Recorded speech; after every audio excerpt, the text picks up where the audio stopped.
अस्सलाम वालेकुम। मेरा नाम डॉक्टर मोहम्मद सलीम मलिक है और मैं कंसल्टेंट फैमिली फिजिशियन हूँ। आज हम जिस टॉपिक पे बात करेंगे वो है हेयर फॉल यानी बालों के गिरने का मसला। ये इतना ज़्यादा कॉमन मसला है कि बहुत सारे लोग इसका शिकार नजर आते हैं और जब बाल गिरते हैं तो आदमी बहुत सारी टेंशन ले लेता है, जिसके नतीजे में कार्टिसोल हार्मोन बढ़ने लगते हैं और नतीजे के तौर पे और ज़्यादा हेयर फॉल होता है। तो आज हम आपको बताएंगे कि कैसे आप हेयर फॉल से बच सकते हैं और साथ साथ ही कैसे आप मजबूत, चमकदार और स्याह बाल हासिल कर सकते हैं। तो आगे बढ़ने से पहले इस चैनल को सब्सक्राइब करके बेल आइकन को जरूर पुश कर लीजिए ताकि आप जाने हर किस्म की बीमारियों का इलाज और रख सके अपना और अपने प्यारों की सेहत का बहुत सारा ख्याल। हेयर फॉल को हल करने के लिए सबसे अहम चीज़ है कि आपको इसकी वजह का पता होना चाहिए। आप सबसे पहले तलाश करें कि हेयर फॉल शुरू क्यों हुआ था। बाज़ औक़ात हम प्रॉपर डाइट नहीं ले रहे होते या बहुत सारे लोग वज़न कम करने के लिए डाइटिंग कर रहे होते हैं, जिसकी वजह से प्रॉपर न्यूट्रिशन उनके जिस्म में शामिल नहीं हो पा रही होती और बाल गिरना शुरू हो जाते हैं। और इसके साथ साथ बाज़ औक़ात हम आयरन डेफिशिएंट होते हैं या जिस्म में विटामिन डी या विटामिन ई की कमी होती है, तो जिसकी वजह से बाल गिरना शुरू हो जाते हैं।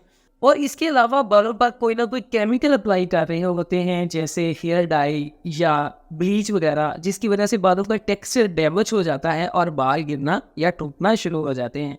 तो आपको इसकी वजह तलाश करनी पड़ेगी और उसका प्रॉपर सोल्यूशन करना पड़ेगा। इसके साथ साथ जो भी आप शैम्पू इस्तेमाल करें तो वो सल्फेट फ्री होना चाहिए, मेडिकेटेड होना चाहिए, आपके बालों को रिपेयर करे और आपकी सर की जिल्द के टेक्सचर को सूट करता हो, बालों को डैमेज ना करता हो। और हफ्ते में 2 से 3 दफ़ा शैम्पू करें। डेली शैम्पू करना बालों को डैमेज कर सकता है। और जब भी शैम्पू करें तो सिर्फ और सिर्फ बालों की रूट्स में शैम्पू करें।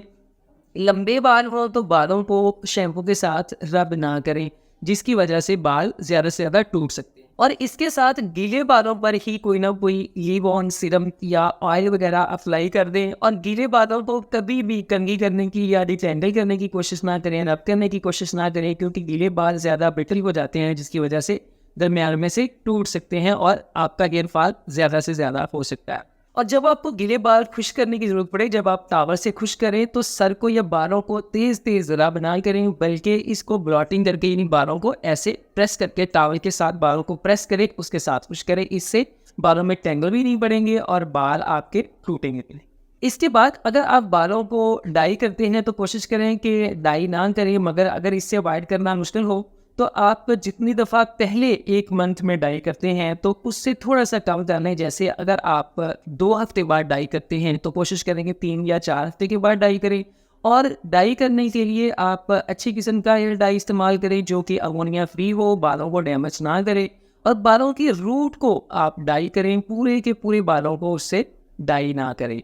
और कोशिश करें कि जितना ज़्यादा वक्त आपका डाई के बगैर गुजर सकता है उतना वक्त निकाल लें। इससे अगले नंबर पर आता है ट्रैक्शनल एलोपेशिया। बाज़ औक़ात ख़वातीन बहुत ही खींच के पोनीटेल बना रही होती हैं, जिसकी वजह से बालों को खिंचाव पड़ता है और जो हेयर लाइन है वो आस्ता आस्ता पीछे की तरफ जाना शुरू हो जाती है, बाल गिरना शुरू हो जाते हैं। तो बालों को इतना ज़्यादा टाइट करके ना बांधें, नॉर्मल तरीके से बालों को आप क्लोज रखें। इसके साथ जब भी आप बात लें तो एक अच्छी किस्म का आप शावर फिल्टर ज़रूर इस्तेमाल करें, क्योंकि जिस पानी के साथ आप बालों को वॉश कर रहे होते हैं आप उसमें क्लोरीन बहुत ज़्यादा मिकदार में और दूसरे हैवी मेटल्स मौजूद होते हैं जो कि आपके बालों को डैमेज करते हैं और नतीजे में हेयर फॉल स्टार्ट हो जाता है। और बालों को कभी भी बहुत ज़्यादा गर्म पानी के साथ वॉश ना करें, बल्कि एक नॉर्मल टेप वाटर के साथ बालों को वॉश करें। अब हम आपको बताएंगे कुछ ऐसी ग़िज़ाएँ कि जैसे उनकी कमी आपके हेयर फॉल का सबब बन सकती है, तो अगर आप उनको अपनी रोज़मर्रा डाइट में शामिल करें तो आप अपने हेयर फॉल से बच सकते हैं। तो उनमें शामिल है zinc, selenium, biotin, vitamin A, vitamin D और विटामिन ई। अगर इन सारी चीज़ों को आप डाइट में से प्रॉपरली ले सकें तो ठीक है, अदरवाइज़ आप इसके लिए सप्लीमेंट इस्तेमाल कर सकते हैं। सप्लीमेंट इस्तेमाल करने के लिए सबसे पहले तशख़ीस कर ली जाए तो बेहतर रहता है कि क्या जिस्म में इनकी कमी है। अगर जिस्म में इनमें से किसी एक इंग्रेडिएंट की कमी भी हो तो आप उसके लिए सप्लीमेंट इस्तेमाल कर सकते हैं। और अगर इनकी कमी नहीं है तो सप्लीमेंट आपको कोई बहुत ज़्यादा फ़ायदा नहीं देंगे। स्पेशली आयरन की कमी को देख लिया जाए कि अगर आयरन की कमी है तो उसके लिए proper iron supplements, proper iron की टैबलेट्स या प्रॉपर आयरन वाली डाइट्स का इस्तेमाल किया जा सकता है। सब्जियों की बात करें तो सब्जियों में ग्रीन लीफ वेजिटेबल्स, सब्ज़ पत्ते वाली सब्जियां, गाजरें और टमाटर स्पेशली हेयर फॉल में मुआवन साबित होते हैं। इसके साथ अगर हम फ्रूट्स की बात करें तो जो सिट्रस फ्रूट्स हैं जिनमें ऑरेंज हैं, लेमन्स हैं, ग्रेप फ्रूट्स हैं, सारे सिट्रस फ्रूट हेयर हेल्थ के लिए बहुत ही अच्छे होते हैं। और क्योंकि सर्दियों का मौसम आ रहा है तो ड्राई फ्रूट्स की बात करें तो ड्राई फ्रूट्स में बादाम और अखरोट आपके हेयर फॉल को रिकवर करने के लिए, आपके बालों की अच्छी सेहत के लिए और आपके मजबूत सेहतमंद घने और चमकदार बालों के लिए बहुत ही अहम किरदार अदा करता है। तो उम्मीद करते हैं कि आपको आज की इस वीडियो में से काफ़ी सारी हेल्पफुल टिप्स मिल गई होंगी।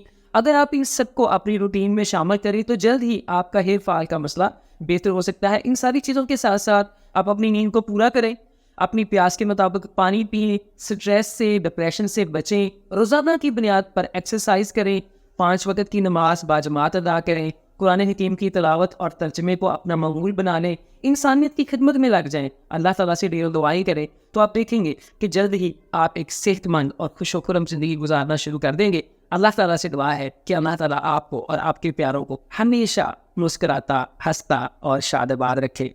आमीन।